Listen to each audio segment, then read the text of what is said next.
तो क्या हाल है आप सभी की। उम्मीद करते हैं सब अच्छे होंगे, बढ़िया होंगे, अपने अपने घर पर मौज काटूंगे। देखिए, जब युद्ध होता है ना, तो युद्ध में मिसाइलों का इस्तेमाल बहुत ही ज़्यादा किया जाता है और कई सालों की जो मेहनत होती है मिसाइलों को बनाना, उनको डेवलप करना और उनमें बारूद वगैरह भरना, वो सब यहाँ पर बहुत तेज़ी के साथ डिटोरिएट होता रहता है, क्योंकि वहाँ पर इस्तेमाल बहुत ज़्यादा होता है। अब यही चीज़ हमने देखी है ईरान और इजराइल के वॉर में, जहाँ पर दोनों ही देशों ने लगातार एक दूसरे के ऊपर मिसाइल से हमले कर रखे थे। जहाँ पर ईरान ने तो बहुत ही ज़्यादा मिसाइलें दबाकर जो है ना इज़राइल के ऊपर डाल रखी थी, और यहाँ पर इज़राइल के पास कई सारे लेयर में एयर डिफेंस सिस्टम है, जैसे कि डेविड स्लिंग है, एरो डिफेंस सिस्टम है और आयरन डोम है। तो उन सभी का इस्तेमाल किया है। साथ ही यहाँ पर अमेरिका ने भी अपना जो पैट्रियट सिस्टम था वो भी वहाँ पर दे रखा था। तो इससे यहाँ पर क्या हुआ कि उन्होंने कई सारे जो अटैक हुए थे ईरान की तरफ से इजराइल पर हुए, तो कई सारे तो उसने रोक दिया, लेकिन बहुत सारे को वो रोक नहीं पाया, क्योंकि इजराइल के पास इतने सारे इंटरसेप्टर मिसाइल थे ही नहीं जितने यहाँ पर ईरान यहाँ पर जो है दाग रहा था या फिर जो है ना शॉट कर रहा था इजराइल की तरफ। तो यहाँ पर देखा जाए तो इजराइल के पास यहाँ पर काफ़ी ज़्यादा मिसाइलों की कमी हो गई, क्योंकि इतनी ज़्यादा संख्या में अगर मिसाइलें आएगी और उनको इंटरसेप्ट किया जाएगा, तो जो इंटरसेप्टर होंगे वो भी तो यहाँ पर उसी संख्या में होंगे चाहिए ना जितने यहाँ पर अटैक हो रहे हैं। तो इतने संख्या में थे नहीं, और ये जो युद्ध था वो सिर्फ और सिर्फ 12 दिन तक ही चला, और 12 दिन में यहाँ पर जो है ना सीज़ फायर देखने को मिला। और यहाँ पर अगर और ज़्यादा लंबा युद्ध चलता तो ईरान के पास तो काफ़ी सारे मिसाइल मैन्युफैक्चरिंग यूनिट थे, तो वो तो यहाँ पर जो है ना मैनेज कर लेता। और उसके जो मिसाइल सिटीज़ है वो अंडरग्राउंड भी बहुत ज़्यादा है, तो वो वहाँ पर तो एयर स्ट्राइक का इतना ज़्यादा असर होने वाला नहीं है। तो यहाँ पर उसके पास ये एज थी कि वो कई सारे दिनों तक, कई महीनों तक यहाँ पर वो मिसाइल से अटैक इजराइल के पास कर सकता था। लेकिन यहाँ पर इजराइल को देखें तो इजराइल यहाँ पर गाज़ा में वॉर में उलझा हुआ है, कभी वो यमन में बॉम्बिंग करता है, कभी वो लेबनान की बॉम्बिंग करता है, तो कभी यहाँ पर वो सीरिया की बॉम्बिंग करता है। तो इससे क्या हुआ कि उसके पास जो मिसाइलों का जो ज़ख़ीरा था, ख़जाना था, वो सारा का सारा जो है ना यहाँ पर डिप्लेट होता चला गया, और उसके पास काफ़ी कम मिसाइलें बची। तो यहाँ पर क्या हुआ कि इजराइल ने ईरान के साथ युद्ध तो छेड़ दिया, लेकिन यहाँ पर उसके कॉन्सिक्वेंसेस इतने ज़्यादा बुरे हुए कि उसने सिर्फ और सिर्फ 12 दिन में यहाँ पर सीज़ फायर को जो है ना ओके कर देगा। ठीक है, हम यहाँ पर सीज़ फायर करने के लिए तैयार है। अगर ये युद्ध और ज़्यादा लंबा चलता तो ये इजराइल के लिए बहुत ज़्यादा चिंता की बात होती, क्योंकि इंटरसेप्टर जितनी स्पीड से यहाँ पर इस्तेमाल किए जा रहे थे, तो उसके हिसाब से यहाँ पर इजराइल के पास 10 ही 12 दिन तक के जो है ना युद्ध झेलने तक के इंटरसेप्टर थे, इसके अलावा यहाँ पर नहीं थे। तो यहाँ पर देखा जाए तो इजराइल की हालत यहाँ पर बहुत ज़्यादा पतली हो गई। अगर ये 10-12 दिन और चलता तो जितने भी यहाँ पर ईरान मिसाइल से हिट करता इजराइल को, सारे के सारे निशाने पर लगते, और इससे यहाँ पर इजराइल की बहुत ज़्यादा नुकसान होता। इनफैक्ट यहाँ पर कई सारे लोगों ने तो इजराइल छोड़ना भी शुरू कर दिया था। इजराइल के एयरपोर्ट पर कितनी ज़्यादा भीड़ लग गई थी, सब यहाँ पर जो है ना जाने के लिए बेताब थे, लेकिन यहाँ पर ये फ़्लाइटें चल नहीं रही, तो सब के सब यहाँ पर एयरपोर्ट पर यहाँ पर जो है ना फंसे रह गए। तो यहाँ पर देखा जाए तो ऐसी हालत हो गई थी इजराइल की, और यहाँ पर इजराइल की हालत बहुत अच्छी नहीं थी, और यहाँ पर इजराइल को बहुत ज़्यादा नुकसान उठाना पड़ता अगर ये युद्ध लंबा चलता। तो भले से उसके पास टेक्नोलॉजी हो, लेकिन यहाँ पर मैन्युफैक्चरिंग भी तो होनी चाहिए ना उस लेवल की, लेकिन यहाँ पर वो थी नहीं। तो इस वजह से यहाँ पर क्या हुआ कि इजराइल को मजबूरन यहाँ पर सीज़ फायर को मानना पड़ा। अब देखिए यहाँ पर जो है इससे ईरान के भी बहुत ज़्यादा मिसाइलें जो है ना वेस्ट हो गए। ईरान के बहुत ज़्यादा मिसाइलें की जो फैक्ट्री थी उन सबको यहाँ पर इजराइल ने निशाना बनाया था, तो उनमें काफ़ी ज़्यादा नुकसान देखने को मिला। तो ईरान ने यहाँ पर एक बात देख ली कि यार हमारे देश में तो बहुत ज़्यादा नुकसान हो गया, अब हम इसको रिबिल्ड करेंगे। वो किस तरह से रिबिल्ड करेंगे, क्या है उनकी यहाँ पर स्ट्रेटजी, और किस तरह से यहाँ पर उन्होंने एक ऐसी चाल चली है जिससे इजराइल यहाँ पर देखता रह जाएगा और वहाँ पर कुछ घंटा भी नहीं कर पाएगा। तो आज इसके बारे में पूरी डिटेल के साथ बात करते हैं कि ईरान की जो तैयारी है मिसाइलों को वापस से यहाँ पर उसी लेवल पर लेकर आ जाना जिस लेवल पर यहाँ पर इजराइल वॉर से पहले थी, वो सब बात करते हैं। लेकिन उससे पहले आप चैनल पर नए हो ना, सब्सक्राइब जरूर कर देना। आपके एक सब्सक्रिप्शन से हमारे कंटेंट बनाने की मोटिवेशन होती है। और क्या आप सोचते हो क्या यहाँ पर ईरान जो है वो मिसाइल सिटी बनाएगा, मैन्युफैक्चरिंग यूनिट बनाएगा, या फिर जो है ना किसी दूसरे तरीके से बनाएगा, सब बात करते हैं। और आप इसके बारे में कमेंट सेक्शन में जरूर बताइएगा कि क्या यहाँ पर ईरान का जो कदम होगा वो क्या होगा। तो चलो शुरू कर दो।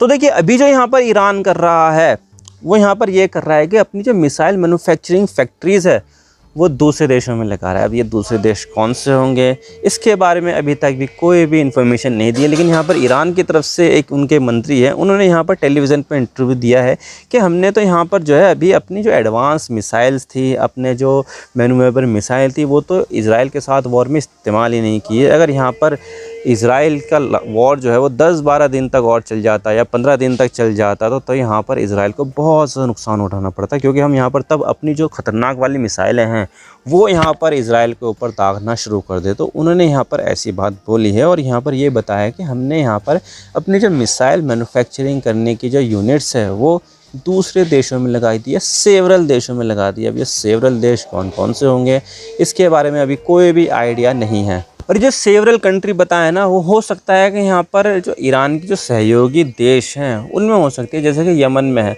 यमन में हूती रिबेल्स का राज है और हूती रिबेल्स को यहाँ पर पैसा और हथियार कौन देता है? वो देता है यहाँ पर ईरान। तो हो सकता है कि यहाँ पर जो यमन है वहाँ पर ईरान की फैक्ट्री है और इसी के साथ ही इराक है वहाँ पर हो सकती है, या फिर उसके कई सारे पड़ोसी देश है, या फिर हो सकता है कि रशिया में भी ईरान की मैन्युफैक्चरिंग फैसिलिटी हो, वो भी देख सकते हैं, वो भी यहाँ पर जो है ना वहाँ पर हो सकती है। तो और इसके अलावा यहाँ पर अभी जो ईरान की जो प्रायोरिटी है वो है यहाँ पर मिसाइल का डेवलपमेंट करना। अब देखिए यहाँ पर ईरान के पास कोई ऐसी फ़ोर्स तो है नहीं कि यहाँ पर जो है ना वो डायरेक्टली इजराइल के साथ टक्कर ले सके। एयरफोर्स यहाँ पर बिल्कुल भी नहीं है उसके पास। यहाँ पर जो उसके पास विमान है वो बिल्कुल ही रद्दी है, कबाड़ है, किसी काम के नहीं है। उसके यहाँ पर जो सबसे ज़्यादा इम्पोर्टेंट चीज़ है जो वो काम करता है वो है यहाँ पर उसकी मिसाइल फ़ोर्स। मिसाइल फ़ोर्स यहाँ पर उसकी कई सारे लेयरों में और इतनी ज़्यादा डाइवर्सिटी है मिसाइल में कि ले भाई फ़तेह, ले भाई ये, ले भाई वो, ना जाने कितने, यानी कि यहाँ पर 15-20 तरह की तो उसके पास मिसाइलें, उससे ज़्यादा भी हो सकती है, जिसमें यहाँ पर शॉर्ट रेंज, मीडियम रेंज,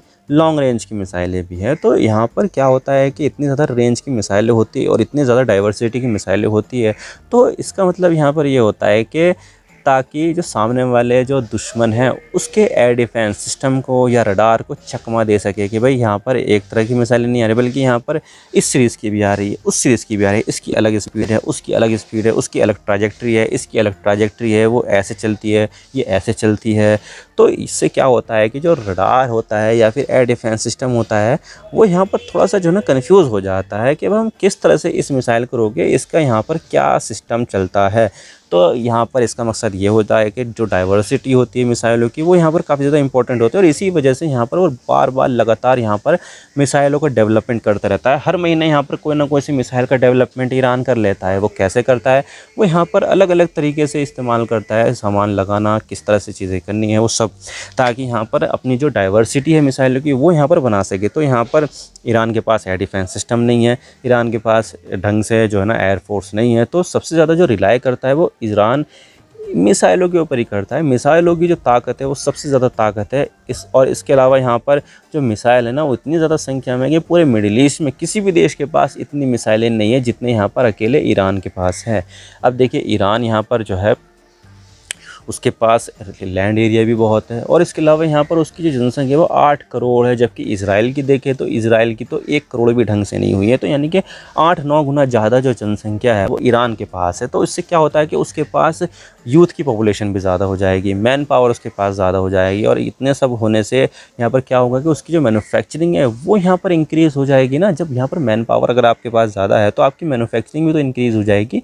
तो जितनी तेज़ी के साथ अगर यहाँ पर ईरान अपनी मिसाइलें बरसाएगा इजराइल के ऊपर तो उसी की तेज़ी के साथ वो बना भी सकता है। लेकिन अगर यहाँ पर उल्टा हो जाए कि भाई जिस तेज़ी के साथ इजराइल मिसाइल इस्तेमाल करता है उसी तेज़ी के साथ इजराइल उसको बना नहीं सकता है, तो यही सारा मसला यहाँ पर पैदा हो जाता है और यही चीज़ यहाँ पर जो है ना दोनों को अलग अलग बना देती है। जहाँ पर ईरान के पास ये काबिलियत है कि वो लगातार कई महीनों तक यहाँ पर मिसाइल वॉर चला सकता है, लेकिन ऐसी काबिलियत इजराइल के पास नहीं है। इजराइल यहाँ पर पूरी तरह से अमेरिका के ऊपर निर्भर करता है और अभी जो यहाँ पर गाज़ा में जो इस्तेमाल करने वाले जो हथियार हैं इजराइल को मिल रहे हैं वो अमेरिका से ही आ रहे हैं। इतनी ज़्यादा मैन्युफैक्चरिंग इजराइल में होती नहीं है, तो जो अमेरिका से हथियार आ रहे हैं उसी का इस्तेमाल यहाँ पर वो गाज़ा में कर रहे हैं। अभी तक भी गाज़ा को यहाँ पर पूरी तरह से कंट्रोल नहीं कर पाए हैं और उन्होंने यहाँ पर इतना ज़्यादा बारूद वहाँ पर डाल दिया, पूरे गाज़ा को तबाह कर दिया। वो सारा का सारा जो हथियार है वो कहाँ से आया है? वो यहाँ पर सारा आया है अमेरिका से। तो यहाँ पर अगर अमेरिका से हथियार आना अगर इजराइल को बंद हो जाए तो वो यहाँ पर सस्टेन नहीं कर सकता है किसी भी तरह का वॉर। लेकिन अगर यहाँ पर ईरान को अगर देखें तो ईरान के पास अगर किसी भी देश का कोई हथियार आया भी ना तो वो इजराइल के साथ लंबे युद्ध में तब भी जा सकता है और उसके पास जो इतने मैन्युफैक्चरिंग यूनिट्स हैं और मिसाइल सिटीज़ हैं वो भी यहाँ पर पहाड़ों के अंदर है, ज़मीन के अंदर है। यानी कि यहाँ पर कोई एयर स्ट्राइक होगी भी तो भी यहाँ पर ईरान को इतना ज़्यादा नुकसान नहीं पहुँचेगा, जबकि यहाँ पर पहाड़ों की बहुत ज़्यादा कमी है इज़राइल में, और यहाँ पर जगह की भी बहुत ज़्यादा कमी है इज़राइल में। तो जो भी यहाँ पर ईरान की तरफ से अटैक होगा तो उसका नुकसान यहाँ पर काफ़ी ज़्यादा होगा, क्योंकि जनसंख्या ठीक ठाक है लेकिन उसके हिसाब से लैंड एरिया यहाँ पर नहीं है, क्षेत्रफल इतना यहाँ पर नहीं है, तो इससे डेंसिटी उनकी ज़्यादा बढ़ जाती है। तो यहाँ पर अगर किसी भी तरह का कोई भी अटैक ईरान की तरफ से इज़राइल को होगा तो इज़राइल को यहाँ पर काफ़ी ज़्यादा नुकसान होगा। जबकि यहाँ पर ईरान की भले से जनसंख्या है लेकिन उसकी जनसंख्या के मुकाबले उसके जो क्षेत्रफल है वो भी तो यहाँ पर काफ़ी ज़्यादा है ना, तो उससे हिसाब से यहाँ पर उनकी डेंसिटी है वो कम है।